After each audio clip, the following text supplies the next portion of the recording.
Assalamualaikum warahmatullahi wabarakatuh. Kaifa halukum? Bagaimana kabarnya hari ini anak-anak? Semoga anak-anak hari ini tetap semangat untuk belajar ya. Hari ini kita akan belajar bahasa Arab, melanjutkan materi kita pada pertemuan-pertemuan kemarin. Nah, hari ini kita akan belajar apa? Materi kita yang pertama adalah perubahan kata kerja dalam kalimat. Yang kedua, bentuk-bentuk pertanyaan jika akan bertanya dalam perubahan kata kerja. Yang ketiga adalah pernyataan yang menggunakan kalimat la titik-titik bal titik-titik. Tidak titik-titik tetapi titik-titik. Nah, itu ketiga materi kita yang akan kita pelajari hari ini. Yang pertama, perubahan kata dalam kalimat. Proses perubahan kata ini anak-anak sudah belajar pada pertemuan sebelumnya. Tapi Bapak singgung sedikit supaya lebih ingat. Yang pertama ada ana. Ana ini boleh digunakan untuk laki-laki maupun perempuan. Contoh satu kata yang bisa dirubah. Bapak ambil satu saja ini. Adkhulu. Karena ana maka depannya a. Maka di situ adkhulu. Setelah ana maka berubah lagi menjadi anta. Anta untuk siapa? Untuk laki-laki. Maka kata kerja yang awal tadi berubah menjadi tadkhulu. Berawalan ta ya. Ini perubahan untuk anta. Berubah lagi menjadi anti.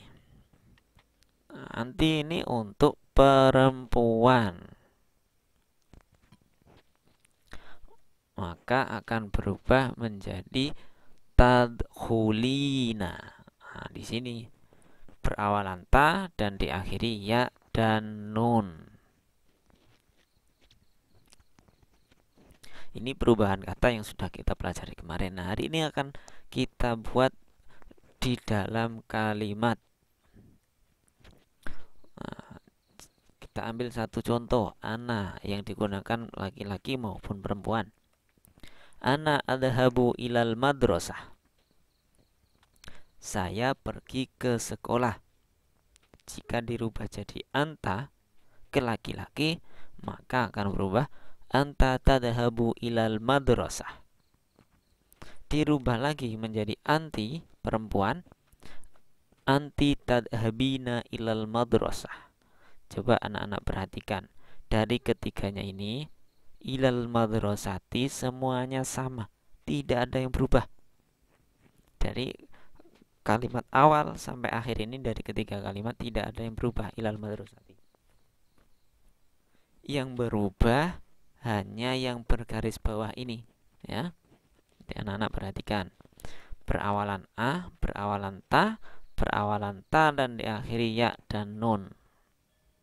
Jadi cukup fokus kepada kata kerjanya. Meskipun kalimatnya panjang, anak-anak harus fokus pada kata kerja. Contoh lagi, satu lagi. Ana adkhulul faslah. Saya masuk kelas. Ketika dirubah jadi anta, laki-laki, maka kalimatnya akan menjadi anta tadkhulul faslah.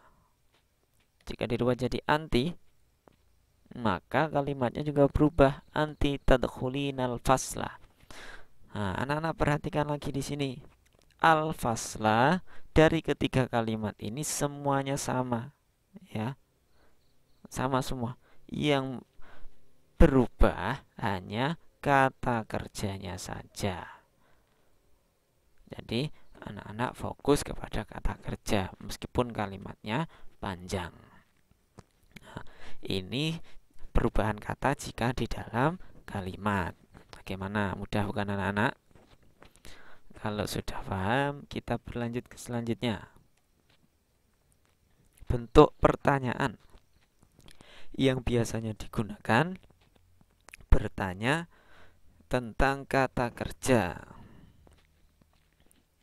Yang pertama ada madza, artinya apa. ini digunakan untuk bertanya kegiatan atau pekerjaan. Contoh, madza taqra'u fil bait? Apa yang kamu baca di rumah? Mohon maaf, ini jawabannya kurang lengkap ya. Disimak saja. Aqra'u fil baiti al-Qur'ana. Jadi ditulis ulang. Saya membaca Quran di rumah. Atau bisa aqra'ul Qur'ana fil baiti. Nah, diperhatikan. Ketika pertanyaannya ini ta, maka jawabannya a. Karena yang ditanya kamu, yang jawab saya. Bentuk yang kedua, hal. Hal ini artinya apakah. Digunakan untuk bertanya benar atau tidak, iya atau tidak. Contohnya, hal taqra'ul Qur'ana fil baiti? Apakah kamu membaca Quran di rumah? Jika yang dibaca benar Quran, maka jawabannya na'am, aqra'ul Qur'ana fil baiti.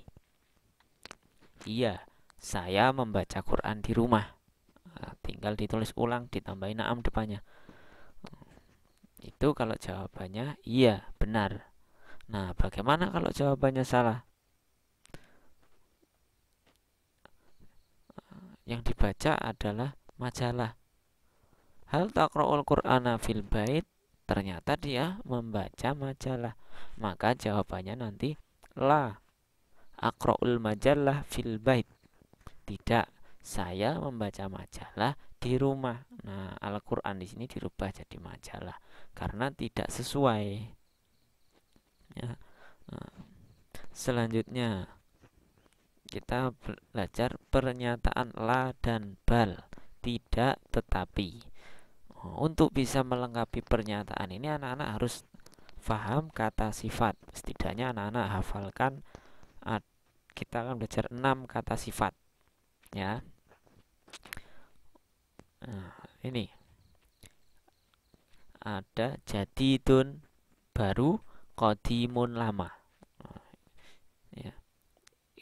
Ini kenapa Bapak beri tanda seperti ini? Ini berarti lawan katanya. Jadidun lawan katanya qadimun, baru, lama. Yang kedua, kabirun, soghirun, besar, kecil. Yang ketiga, nadifun, bersih, wasihun, kotor. Doyikun, sempit, wasiun, luas.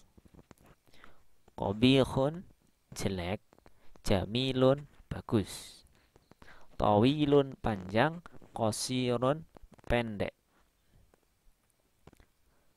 Keenam kata sifat ini digunakan untuk benda tanpa tak marbutoh, jadi yang tidak ada tak bulatnya. Contoh bendanya seperti apa? Kitabun, kursiun, dan lain sebagainya yang tidak ada tunnya. Ini adalah benda yang digunakan untuk laki-laki. Kalau dalam gampangnya Indonesianya, benda-benda yang tidak ada tun itu laki-laki. Nah, bagaimana kalau untuk perempuan, Pak? Kalau untuk perempuan mudah, sama seperti ini, akan tetapi harus ditambahi tun. Nah, contohnya seperti ini. Nah, jadi tun baru, qadimatun, lama, kabirotun, besar, soghirotun, kecil, nadifatun, bersih, wasihotun, kotor, dhoyikotun, sempit, wasiatun, luas, qobihatun, jelek, jamilatun, bagus, tawilatun, panjang, qosiratun, pendek. Digunakan untuk benda dengan tak marbutoh. Contoh bendanya mistorotun, saburotun. Nah, jadi bedanya tadi, kalau untuk perempuan, benda yang ada tun harus ditambahi tun, ya, kata sifatnya. Kalau untuk yang laki-laki tadi tanpa tun.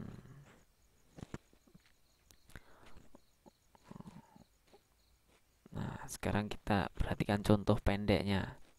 Al-mistaratu tawilatun, al-qalamu qasirun. Nah, yang berwarna hijau kata benda, yang berwarna hitam adalah kata sifatnya. Ya. Di sini tawilatun panjang, qasiratun pendek. Ini lawan katanya. Ya, yang warna hitam adalah kata sifat. Nah, bagaimana jika dalam kalimat panjang? Ini kan cuma ada dua kata. Nah, sekarang kita perhatikan jika dalam kalimat panjang. Kalimat panjang yang di dalam pernyataan la titik-titik bal. Nah, contoh. Ana la aqra'ul majallata al-qadimata, bal aqra'ul majallata al-jadidata. Saya tidak membaca majalah lama, tetapi saya membaca majalah baru. Anta la tusalli fil masjidil wasih, bal tusalli fil masjidin nadif. Kamu tidak sholat di masjid yang kotor, tetapi kamu sholat di masjid yang bersih. Nah, diperhatikan, kata berwarna merah adalah kata sifat yang nantinya dirubah menjadi kata sifat yang warna biru ini. Ya. Jadi, ketika dalam kalimat panjang, maka fokusnya anak-anak diperhatikan kata benda dan kata sifatnya. Kata sifat ini mengikuti bendanya. Kalau ada tone, maka sifatnya ada tone. Kalau nggak ada tone, sifatnya juga nggak ada tone. Merah ini lawan katanya yang biru. Lama, baru. Kotor, bersih. Ya, ini jika dalam kalimat panjang. Ya, jadi tetap depan belakangnya itu sama, yang berbeda hanya pada kata sifatnya saja. Ya. Nah, kesimpulan dari materi kita hari ini adalah merubah kata kerja dalam kalimat cukup diperhatikan kata kerja. Fokus di kata kerja, jangan semua kalimatnya diartikan. Cukup kata kerjanya saja. Jika itu paham, insya Allah semuanya ikut benar.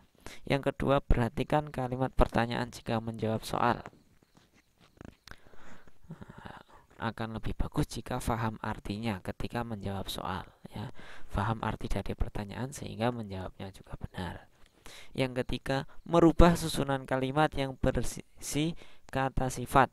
Harus memperhatikan benda dan sifatnya, mana yang ada tone dan mana yang tidak ada tone, supaya tidak tertukar. Lebih-lebih anak-anak hafal dengan keenam kata sifat beserta lawannya tadi ya. Jadi nanti setelah ini anak-anak hafalkan kata sifat tadi. Ya. Kalau anak-anak sudah hafal kata sifatnya, insya Allah akan lebih mudah ketika membuat sebuah pernyataan la dan bal. Nah, terima kasih, syukron jazilan atas perhatian dan pembelajaran kita hari ini anak-anak. Semoga pembelajaran kita hari ini bermanfaat dan anak-anak faham dengan materi hari ini. Jika masih belum faham, anak-anak bisa menghubungi Bapak melalui WA ya. Karena belajar ini meskipun kita belajarnya di rumah, insya Allah bernilai pahala.